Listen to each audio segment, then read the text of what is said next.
오늘 주신 말씀은 누가복음 9장 3절로 6절 말씀입니다. 누가복음 9장 3절로 6절 받들어 읽겠습니다.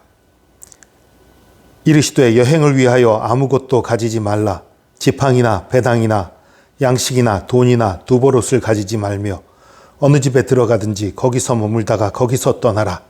누구든지 너희를 영접하지 아니하거든 그 성에서 떠날 때에 너희 발에서 먼지를 떨어버려 그들에게 증거를 삼으라 하시니 제 아들이 나가 각 마을에 두루 다니며 곳곳에 복음을 전하며 병을 고치더라.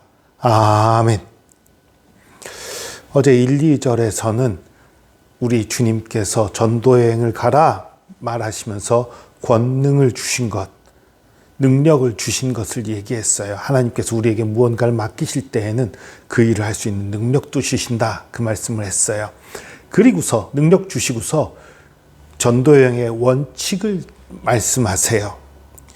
여행을 위해서 아무것도 가지지 말라고 그러세요. 지팡이, 배낭, 양식, 돈이나 두보를 다 가지지 말라는 거예요. 왜 이렇게 괴로운 조건을 주셨을까? 철저하게 하나님만 의지하라는 것입니다. 철저하게 주님을 의지하라는 거예요. 자신의 힘과 능력, 자신의 지혜가 아니라 철저하게 하나님을 의지하라는 거예요. 그래서 의지할 만한 그 어떤 것도 가져가지 말라는 거예요. 그러니까 아무것도 없으면 어떻게 해야 돼요? 기도할 수밖에 없잖아요. 하나님을 의지할 수밖에 없잖아요. 그리고 어느 집에 들어가든지 거기서 머물다 거기서 떠나라. 무슨 뜻이냐 하면 예를 들어서 전도자가 마을에 들어가서 어느 집에 묵게 됐어요. 그런데 다른 좀 더 잘 살고 좀 더 좋은 대우를 해줄 수 있는 사람이 우리 집에 오십시오. 거기 가서 얻어먹고 우리 집에도 오십시오. 또 난 집에 가서 얻어먹고. 그러니까 대접받으러 돌아다니는 그런 무리들도 있었던 모양이에요. 그 순회 전도자들 중에 그런 무리들도 있었던 모양이에요. 그러니까 예수님 그러지 마라. 대접받는 것 때문에 옮기지 마라.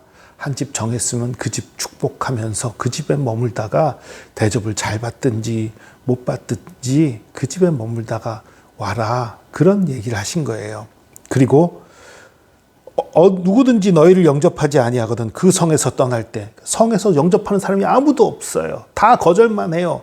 그러면 떠날 때에 발에서 먼지를 떨어버려 그들에게 증거를 삼아라. 이 발에서 먼지를 떨어버린다는 건요, 유대인들의 풍습이에요. 이방인들의 지역을 지나서 다시 유대인의 지방으로 들어올 때에 발에서 먼지를 떨어버렸어요. 그러니까 이방인들과 우리는 상관이 없다. 이방인들의 부정한 건 다 깨끗이 털어버린다. 이런 의미가 있는 거예요. 그러니까 어느 성에서든지 영접한 사람이 없다면 이방인들과 똑같이 여기라는 거예요. 구원받지 못한 자들로 여기라는 거예요. 이 말 속에는 어떤 의미가 있냐면 거절당할 걸 미리 얘기해 주신 거예요. 모든 곳에서 환영받지 않고 때로는 거절당할 것이라는 걸 미리 알려주시는 거예요. 그리고 거절당하는 것, 내가 못나서 거절당했다라고 생각하지 말라는 거예요. 여러분, 우리 전도하다가 많이 거절당해요. 내가 잘 못해서 그러나 봐. 아니요. 거절하는 사람들이 거절하는 것일 뿐입니다. 내가 잘못해서 거절당하는 게 아니에요. 대부분은. 아주 드물게 전도하는 사람이 예의 없게 했다 이럴 수도 없진 않겠지만 거의 대부분은 전도자의 그 모습과는 관계없이 거절당하는 거예요. 그거는 내가 왜 이 모양이니까 그럴 필요 없는 거예요. 당연한 것으로 여기는 거예요.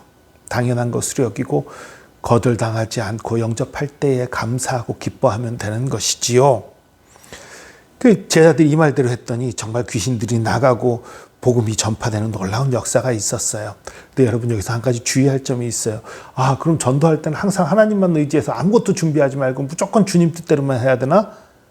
물론 주님 뜻대로 해야 된다는 건 맞는데 아무것도 준비하지 않는 건가? 그건 아니에요. 예수님이 그 십자가 지시기 전날 밤 잡히시기 직전에 제자들에게 뭐라고 말씀했는지 보겠습니다. 누가복음 22장에 있습니다.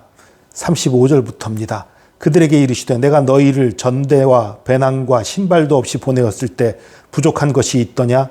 이르되 없었나이다. 이르시되 이제는 전대에 있는 자는 가질 것이요 배낭도 그리하고 검없는 자도 겉옷을 팔아 살지어다.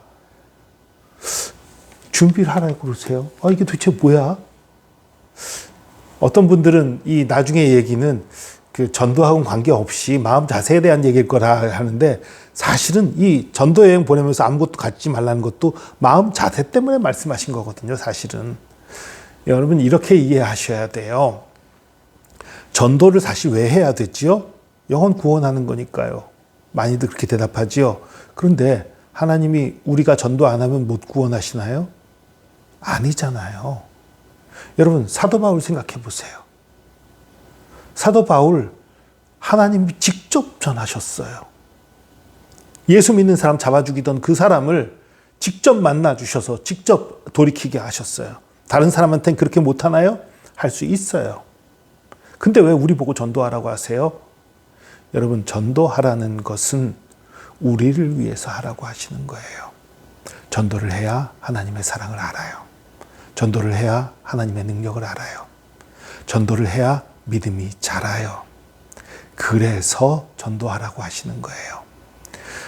제가 학생 시절에 그 대학생 기도학생 연합회에서 전도여행을 그 여름마다 다녔었어요. 그런데 전도여행이 그 주로 철저하게 준비해가는 형태의 전도여행을 많이 했었지만, 가끔은 준비 없이 이 오늘 본문의 말씀처럼 정말 다 맡기고 가는 전도여행도 해본 적이 있어요.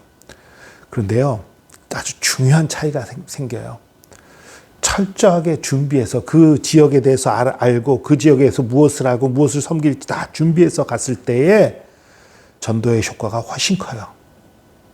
준비 없이 갔을 때보다 훨씬 커요. 다 맡기고 갔을 때보다 훨씬 전도도 잘 되고 다 잘 돼요. 그런데 내 믿음이 자라고 내가 변화되는 건 다 맡기고 갔을 때 훨씬 커요. 장단점이 있는 거예요.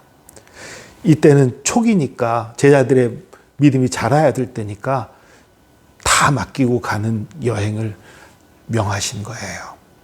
그리고 이제 십자가 지시기 전에는 이제 너희들 준비하고 예비해야 된다, 그 말씀을 하신 거지요. 어쨌든 전도는 그런 거예요. 영혼들을 구하는 일임과 동시에 내가 축복받고 내 믿음이 성장하고 내가 하나님의 사랑을 깨닫게 되는 과정들입니다. 때를 얻든지 못 얻든지 전도하는 저와 여러분 되기를 축복합니다. 기도하겠습니다. 주님, 전도가 영혼을 구하는 소중한 일인데 이것을 우리에게 명하신 것이 우리를 위한 것인 줄 믿고 감사드립니다. 우리가 하나님의 사랑을 깨닫게 하며 우리의 믿음이 자라게 하며 우리가 하나님의 은혜 가운데 깊이 들어가기를 원하셔서 우리에게 전도하라 명하신 것인 줄 압니다. 주님, 우리가 전도하라는 주의 말씀을 실천함으로 주님의 사랑을 깊이 깨닫고 믿음이 자라게 하여 주시고 또 하늘나라의 상급을 쌓는 그런 축복받는 사람들 되게 하여 주시옵소서. 함께 하심 감사드립니다. 감사드리며 예수 그리스도의 이름으로 기도합니다. 아멘.